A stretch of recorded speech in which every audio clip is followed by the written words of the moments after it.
Top 5 skills na pwede mong simulan ngayon at pagkakitaan agad kahit beginner ka pa lang. 1. Video editing. Ito isa sa pinaka-in-demand na skills ngayon dahil lahat ng negosyo at content creators kailangan ng editors.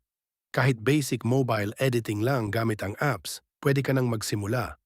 Maraming small businesses ang willing magbayad para sa short-form videos like TikTok o Reels. Hindi kailangan perfect agad. Ang importante marunong kang mag-edit ng clean at engaging clips. Habang gumagaling ka, tumataas din ang rate mo. 2. Copywriting.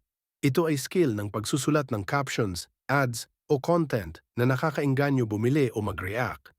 Hindi ito tungkol sa pagiging magaling sa English, kundi sa pag-intindi kung paano mag-isip ang tao. Maraming online sellers at businesses ang naghahanap ng ganitong skill para tumaas ang sales nila. Kahit simple writing lang, basta persuasive, pwede kang kumita. Ang key dito ay practice at pag-observe ng successful ads. 3. Graphic design. Ito ay paggawa ng posters, social media posts, at simple marketing visuals. Hindi mo kailangan maging professional artist kasi maraming tools na madaling gamitin ngayon. Businesses need visuals araw-araw para sa marketing nila. Kahit beginner ka, pwede kang magsimula sa Canva at magbenta ng services mo. Habang tumatagal, mas nagiging valuable ka sa market. 4. Social media management. Ito ay pag-manage ng Facebook, TikTok o Instagram pages ng negosyo.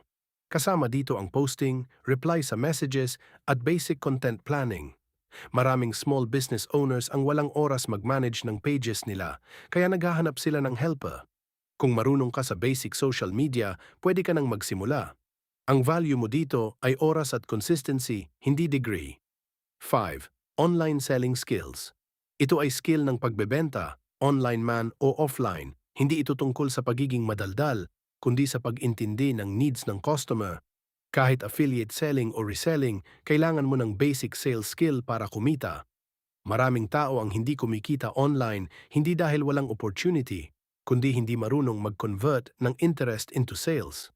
Kapag natutunan mo ito, kahit anong negosyo pwede mong pasukin. Ang skills ang tunay na puhunan sa panahon ngayon.